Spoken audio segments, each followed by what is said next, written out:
예, 오늘 말씀의 제목은 예수님과 관계 맺는 방법, 믿음입니다. 사람과 사람이 만나서 맺는 걸 관계 맺음이라고 하죠. 관계 맺음. 관계는 서로를 향한 믿음이 전제될 때 유지됩니다. 서로가 서로를 믿을 때는 관계에 전혀 이상이 없죠. 그렇죠? 문제가 생기지 않습니다. 하지만 부부나 친구 사이에 의심스러운 일이 생기거나 불미스러운 일이 생겨서 그 마음을 의심하게 되면 서로를 믿지 못하게 되고 관계에 균열이 생기게 됩니다. 오늘 우리는 말씀을 통해 예수님과 우리 사이의 관계를 유지시켜주는 믿음에 대해서 함께 살펴보려고 합니다. 23절을 보겠습니다. 6월절에 예수께서 예루살렘에 계시니 많은 사람이 그의 행하시는 표적을 보고 그의 이름을 믿었으나, 예수님은 6월절에 예루살렘에서 많은 표적을 행하셨습니다. 요한은 그 표적을 본 많은 사람들이 예수의 이름을 믿었다라고 말합니다. 그런데 요한은 사람들이 예수의 이름을 믿었더라라고 말하지 않고 믿었으나라고 말합니다. 사람들의 믿음에 문제가 있었음을 얘기하는 것이죠. 그리고 요한은 24절 전반절에서 예수는 그의 몸을 그들에게 의탁하지 않으셨다라고 말합니다. 보통 우리는 의탁하지 않았다라는 말을 신세지지 않았다라는 말로 이해합니다. 그렇게 듣고 해석하는 거죠. 그래서 이 말을 예수님께서 그들에게 신세지지 않았나 보다라고 이해합니다. 하지만 이 말씀은 그런 의미가 아닙니다. 의탁하다는 말의 헬라어 뜻은 믿다입니다. 믿다. 그래서 의탁하지 않았다는 것은 믿지 않으셨다라는 말입니다. 그리고 그의 몸이라는 말의 헬라어 뜻은 자기를, 자신을 이라는 뜻입니다. 이것을 영어 성경에서는 himself라고 번역합니다. 예수님이 그의 몸을 그들에게 의탁하지 않으셨다는 것은 예수님 스스로가 그들을 믿지 않으셨다라는 의미인 겁니다. 지금 예수님과 예수님의 표적을 본 사람들 사이에 관계가 정립되지 않고 있는 거죠. 예. 만나면 관계가 생겨야 하잖아요. 근데 그게 정립이 안 되는 거예요. 앞서 말씀드린 것처럼 관계는 믿음에서 출발하는데, 믿음이 필요한데 그들에게 믿음이 없어서 관계가 출발조차 되지 않고 있는 것이죠. 서로에게 믿음이 생기고 관계가 유지되려면 지속적인 만남이 필요합니다. 서로가 만났을 때 그 만남을 유지할 때 돈독해지는 것이죠. 이재철 목사님이 그의 책 요한과 더불어에서 믿음을 점이 아니라 선으로, 일시적 동의가 아니라 지속적인 수용으로 말합니다. 믿음은 점이 아니라 선입니다. 믿음은 일시적인 동의가 아니라 수용입니다. 지속적인 수용입니다라는 거예요. 이렇듯 지속적인 만남으로 관계가 유지가 되면 서로 돈독한 사이가 되죠. 돈독한 사이. 평생을 함께할 동반자가 생기게 되는 겁니다. 여러분, 여기에서의 요점은 지속적인 관계에 있습니다. 지속적인 관계. 예수님과 평생 돈독한 관계를 유지하기 위해서는 우리에게 믿음을 이어가려는 지속적인 관계에 대한 노력이 필요하다는 거예요. 관계성의 노력. 우리가 친구를 사귀는 것처럼, 그 친구와 오래 가기 위해서 지속적인 만남을 노력하는 것처럼 그 관계성의 노력이 우리의 믿음에도 필요하다는 겁니다. 그렇다면 예수님은 왜 자기의 이름을 믿어준 그 사람들을 믿지 않으셨을까요? 요한은 그들이 표정만을 보고 예수님의 이름을 믿었기 때문이라고 말합니다. 요한복음에는 두 종류의 믿음이 나타납니다. 첫 번째는 요한복음 1장 12절에 영접하는 자, 곧 그 이름을 믿는 자들에게는 하나님의 자녀가 되는 권세를 주셨으니의 믿음입니다. 이것은 예수 그리스도라는 존재 자체를 온전히 받아들인 믿음을 가리킵니다. 두 번째는 기적을 본다든지 감정의 자극을 받았다든지 그 대상의 가르침을 받아 생기는 일시적인 일시적인 믿음입니다. 일시적인 믿음. 이 시대의 사람들은 믿는다라는 말을 누구의 가르침을 받고 따른다라는 의미로 사용했습니다.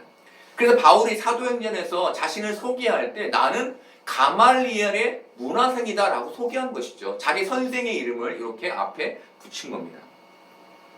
사람들이 예수의 이름을 믿었다는 표현은 그의 가르침, 그 표적을 보고 따르는 현상을 말한 겁니다.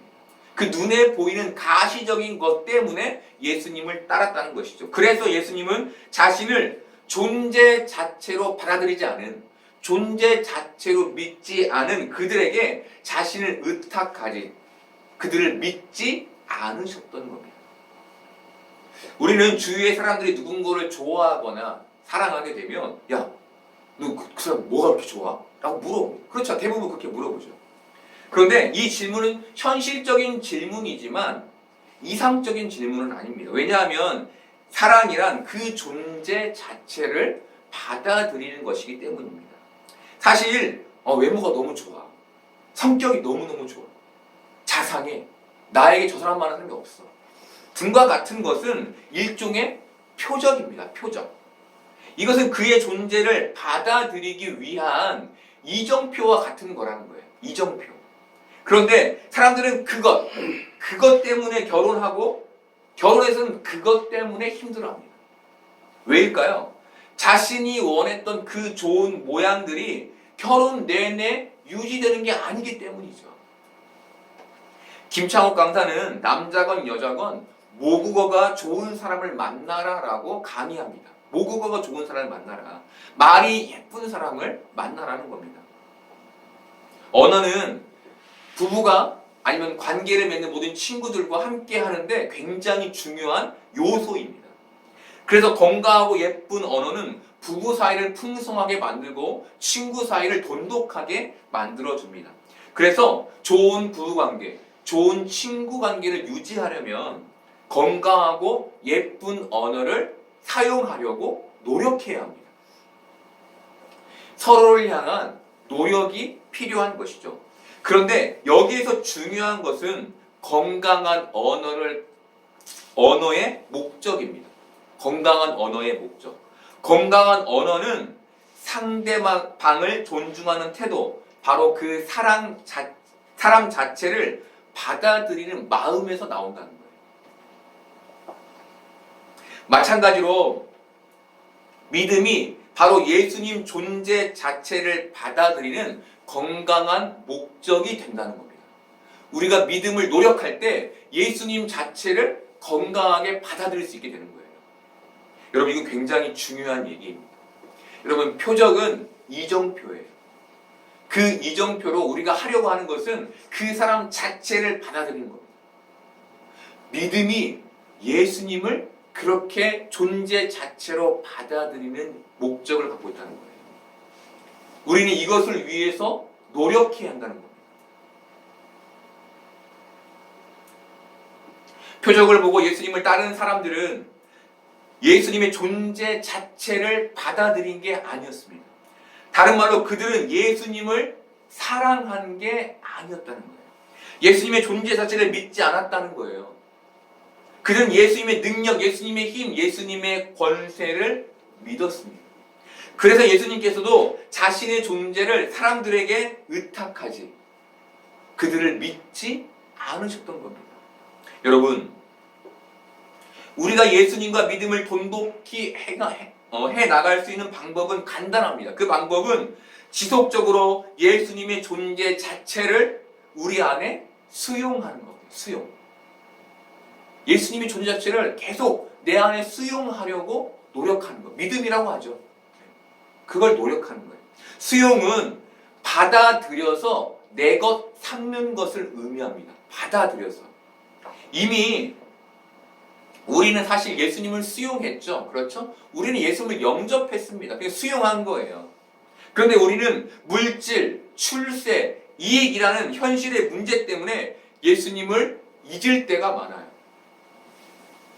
예수님을 내 것 삼지 않을 때가 많다는 거예요. 이미 내 것 삼았는데 어느 순간 예수님이 내 것 아닌 것처럼 행동한다는 것이죠.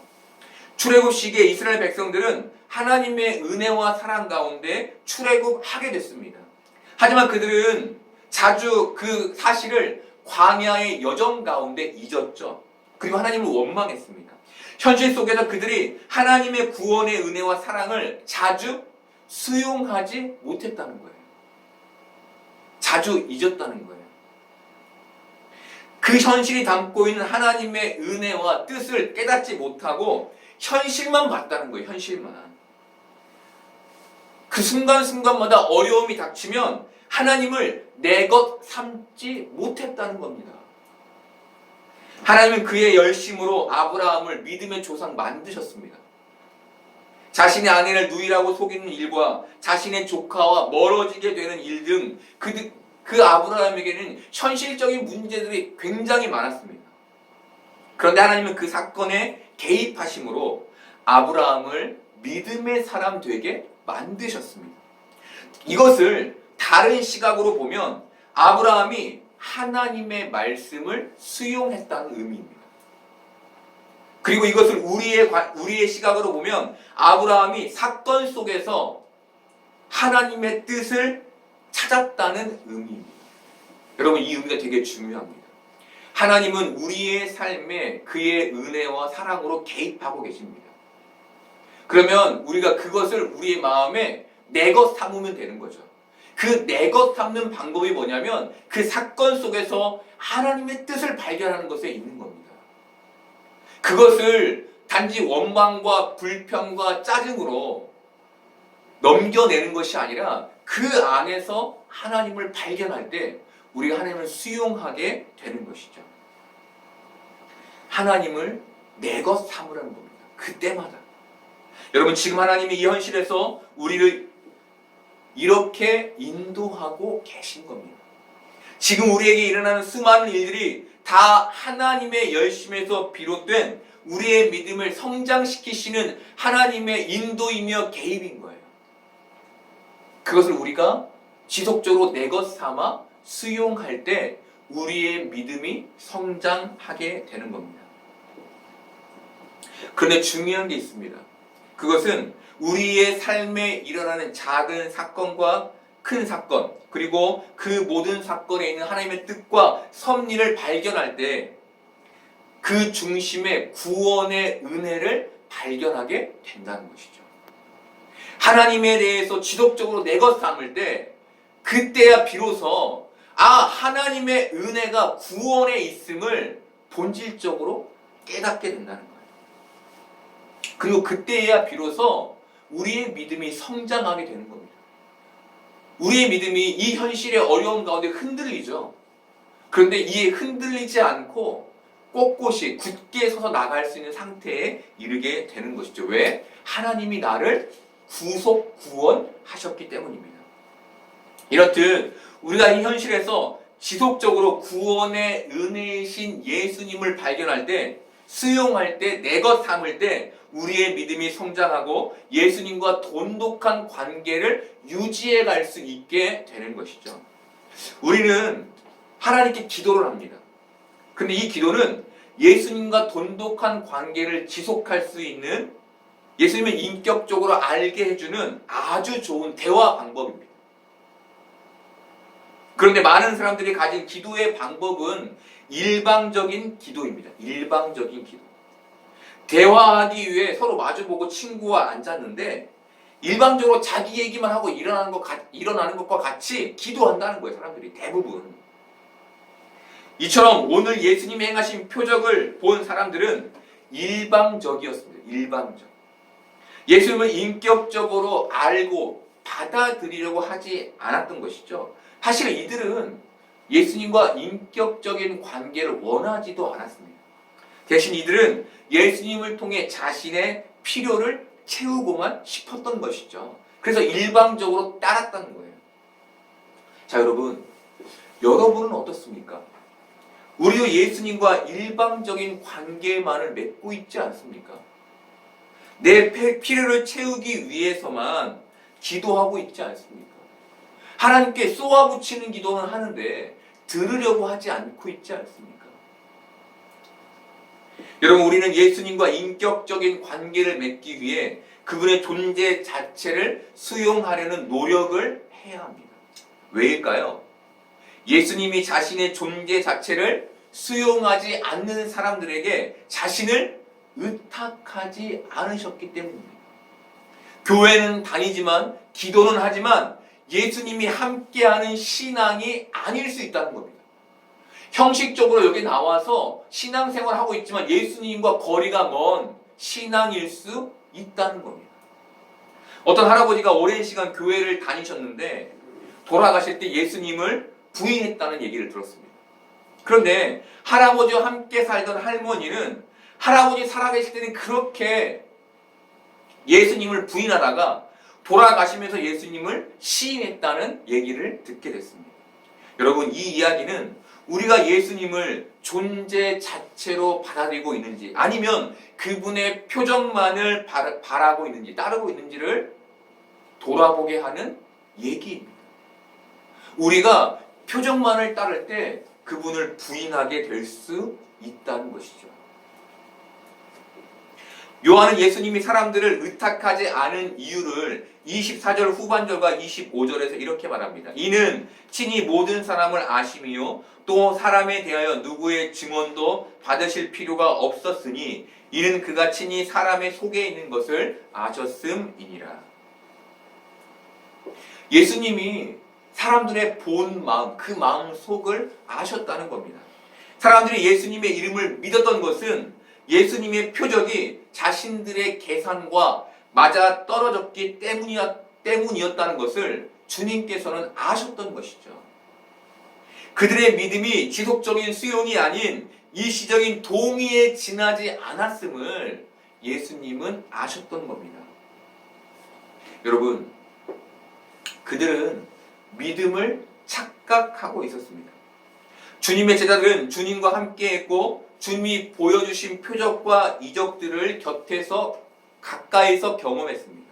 그리고 제자들은 입술로 주는 그리스도시요 살아계신 하나님의 아들이라고까지 고백했습니다. 하지만 그들은 십자가의 주님과 부활의 주님을 만날 때까지 참 믿음을 갖지 못했습니다. 그때까지 그들은 자기 자신들의 생각과 욕구를 숭상하는 자기 숭배의 믿음을 가진 사람들일 뿐이었습니다. 여러분, 많은 사람들이 이와 같은 실수를 하고 있습니다.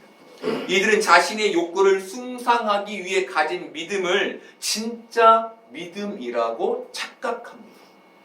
그리고 자신은 신앙이 좋다고 여깁니다. 하지만 그 열심에도 불구하고 시련이 닥치면 그때 태도가 돌변하죠. 예수님을 의심하기 시작합니다. 제자들이 십자가 앞에서 예수님을 다 떠난 것처럼 그 사람의 마음이 예수님에게서 떠나버린다는 거예요.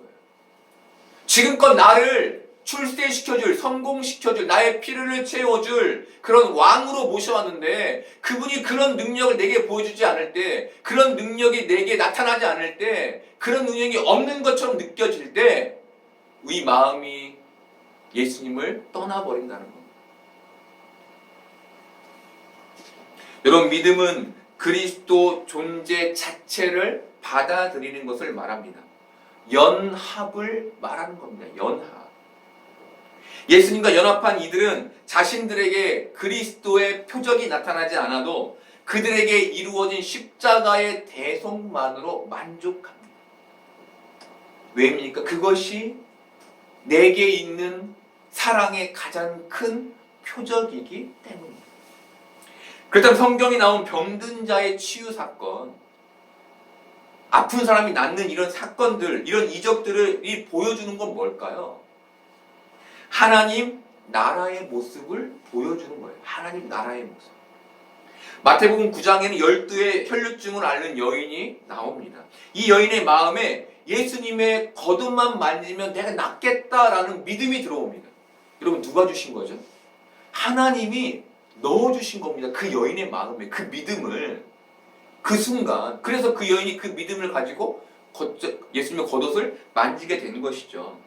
그리고 여인은 예수님의 옷을 만짐으로 병이 낫게 됩니다. 예수님은 고침받은 여인에게 마태복음 9장 22절에서 이렇게 말합니다. 예수께서 돌이켜 그를 보시며 이르시되 딸아 안심하라 내 믿음이 너를 구원하였도다. 구원하였다시니 여자가 그 즉시 구원을 받으니라. 구원이라는 말의 헬라어는 소조인데 치유, 보호, 보존, 온전함, 건전함, 건져냄의 의미가 있습니다. 그래서 본문의 구원은 좁게는 혈류증이 나았다라고 해석되고 넓게는 그 여인이 구원을 받았다라고 해석됩니다. 이것이 구원의 상태로 해석되는 것이죠. 여러분, 천국을 보여주는 거예요. 하나님 나라의 모습을 보여주는 겁니다. 나음이, 치유가 하나님 나라의 표적으로 사용되고 있다는 겁니다.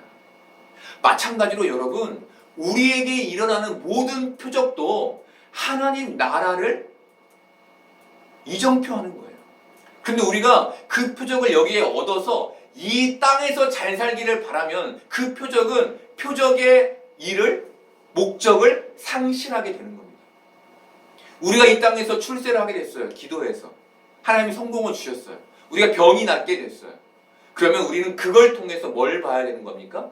하나님 나라를 봐야 되는 거예요. 근데 여러분 보십시오. 많은 사람이 돈을 가지면 어떻습니까? 이 땅에 더욱더 목을 매죠. 그렇죠? 이 땅에서 더욱더 이 땅에 올가매져요. 희한하게도. 하나님은 저 하나님 나라 보라고 표적을 보여주셨는데 그렇지 못하게 되는 게 인간의 인생이더라는 겁니다. 예수님이 행하신 모든 표적과 이적 그리고 가르침 모두가 하나님과 하나님 나라를 드러내는 이정표였다는 거죠. 그게 성경의 나음, 치유, 살아남으로 나타난 겁니다. 그리고 그 정점에 있는 것이 예수님의 십자가의 대속이라는 표적인 거예요. 그래서 우리는 성경의 말씀과 말씀에 나온 표적과 이적을 보며 그분이 가리키는 본질, 바로 하나님 나라를 보며 소망해야 하는 겁니다. 그분이 십자가에서 죽으심으로 이루신 그 구원, 그 하나님 나라를 향할 수 있는 마음, 그것을 우리가 보아야 하는 것이죠. 우리가 이렇게 땅을 사랑하지 않고 하나님 나라를 소망할 수 있는 방법은 예수님 존재 자체를 수용하는 방법밖에 없는 겁니다. 그것을 지속적으로 이루지 못하면 우리는 하나님 나라가 아닌 땅을 소유하려는, 땅을 소망하는 자로 이 땅을 살게 되는 거예요. 그래서 우리는 믿음을 점이 아닌 선으로 이해하며 예수님의 능력 한 부분만을 받아들이는 일시적인 믿음이 아닌 예수님의 존재 자체, 그 전 인격을 지속적으로 받아들이려는, 내 것 삼으려는 믿음의 싸움을 이 땅에서 싸워야 하는 겁니다. 자꾸 우리를 넘어뜨리려고 하니까 이 사단이, 우리의 마음을 땅에 두게 하니까 이 사단이 그 싸움, 하늘의 사람이신 예수님을 내 안에 계속 품어내는, 내 것 삼는 그 믿음의 싸움을 싸워야 한다는 겁니다. 그렇다면 예수님의 존재 자체를 받아들인다는 건 뭘까요? 어떤 게 예수님의 존재 자체를 받아들이는 걸까요? 우리의 시선을 예수님의 행위에서 예수님의 사랑으로 옮겨 놓는 것을 말합니다. 그의 능력이 내 삶에 나타나기를 바라는 것에서 그의 사랑을 깨닫고 느끼고 경험하기를 바라는 것으로 내 마음이 옮겨가는 거예요. 하나님 왜 안 주십니까가 아니라 하나님 그 사랑을 제가 경험하고 싶어요. 그 놀라운 은혜를 제가 누리고 싶어요. 로 내 기도가 바뀌는 것이죠. 쉽게 말하면 십자가의 대속이라는 그리스도의 사랑이 우리의 전 존재를 붙들게 하는 겁니다. 여러분, 사랑이 전 존재를 붙드는 그런 경험을 해보신 적이 있으십니까? 사랑이 전 존재를 붙든다는 건 나를 향한 누군가의 사랑이 너무 순수해서 그 사랑에 단 일의 의심도 하지 않게 되는 상태를 말하는 거예요. 저 사람이 나를 사랑하는데 그 사랑이 너무 완전하고 순수한 걸 알아요. 그래서 그 사랑에 일도 의심하지 않고 그 사람을 사랑하게 되는 상태, 그것이 바로 전 존재가 사랑에 붙들린 상태인 거예요. 여러분, 지금 예수님은 우리를 향해 그 사랑을 가지고 계시고 우리가 그렇게 자신을 사랑하기를 바라시는 거예요. 그런데 우리가 자꾸 그 사랑은 제껴두고 하나님 저 뭐 좀 주세요 라고 한다면, 예수님을 이용하려고만 한다면 그것은 올바른 사랑의 대화가 아닌 것이죠. 여러분, 지금 예수님의 표적을 본 사람들은 예수님의 사랑을 보지 못하고 예수님의 능력만 보고 있었던 겁니다. 이것이 사랑이 아니기 때문에 예수님이 그들을 믿지 않으셨던 겁니다. 여러분, 믿음은 사랑에서 출발하고 사랑은 믿음을 더욱 돈독히 만들어 줍니다. 주님은 바로 우리와 이런 관계를 맺기를 바라시는 거예요. 믿음은 일방적인 게 아닙니다. 내가 믿는다라고 외치면 그게 믿음으로 자리 잡는 게 아니라는 겁니다. 물론 그렇게 외치면 우리 안에 작게라도 믿음이 생기게 되고 그것이 점차 커질 수 있습니다. 하지만 그것에는 한계가 있습니다. 진짜 성장하는 믿음은 현실 속에서 그분의 전 존재를 매일 수용하기 위해 애써서 그분과의 관계를 돈독히 해 나가는 것에 있는 겁니다. 오늘보다 내일 더 주님을 사랑하고 믿게 되는 게 믿음인 거예요. 오늘도 내가 주님을 받아들여서 내일 더 나은 믿음으로 나아가고, 내일도 주님을 받아들여서 그 다음 날도 더 돈독한 믿음으로 나아가는 거, 그것이 우리가 가져야 할, 이 세상에서, 이 땅에서 가져야 할 믿음인 겁니다. 여러분, 믿음의 출발은 그분이 나를 사랑하신다는 그 사실을 머리가 아닌 가슴으로 알 때 이루어집니다. 여러분, 많은 사람들이 사랑을 머리로 알죠. 한 번도 연애를 안 해본 사람이 책을 보며 사랑은 이런 거야 라고 아는 것처럼 그렇게 예수님의 사랑을 알고 있다는 거예요. 근데 그렇게 알다 보니 표정만 쫓아가는 삶을 살게 되더라는 겁니다. 여러분, 진짜는 예수님의 그 순수한 사랑을 경험하는 거예요. 그분의 그 십자가의 대속, 하나님의 사랑을 경험하는 거예요. 그리고 그 사랑을 내가 받아들여 내 것 삼아 그것 가지고 주님과의 관계를 돈독히 해가려는 노력들을 매일매일 해가는 것에 있는 겁니다. 그리고 그때 우리는 그 사랑에 휩싸여 그분의 뜨거운 사랑을 경험하게 되고 우리도 그분을 뜨겁게 사랑하게 되는 것이죠. 만약 지금 그분을 향한 우리의 사랑이 식어 있다면 우리가 이 작업을 하고 있지 못한 거예요. 얼마 전에 후배 목사를 만나게 됐습니다. 후배 목사는 제게 수석 부목사의 얘기를 해주었습니다. 이 수석 부목사가 부러워하는 사람이 있다는 거예요. 부러워하는 사람. 그런데 그 내용이 제게 충격이었습니다. 그것은 친척 중에 목사나 장로가 있는 목사를 부러워한다는 것이었습니다. 그래서 제가 왜냐고 물었습니다. 왜 그런 걸 부러워해? 그래서 후배 목사가 이렇게 말해주었습니다. 그래야 자신을 담임 목사로 끌어줄 수 있기 때문이라는 겁니다. 연줄이 있어야 내가 쉽게 어떤 교회의 담임이 될 수 있기 때문에 그런 사람을 부러워했다는 것이죠. 저는 이 얘기를 들으면 어쩌면 복음을 경험하지 못한 직업적인 목사가 있지 않을까라는 생각을 하게 됐습니다. 그들이 교회 안에 있지만, 목사라는 직함을 가지고 있지만 예수님을 표적으로만 믿고 있을 수 있겠다는 생각을 했습니다. 여러분, 우리가 이 자리에 앉아 있지만 우리도 그럴 수 있음을 봐야 하는 것이죠.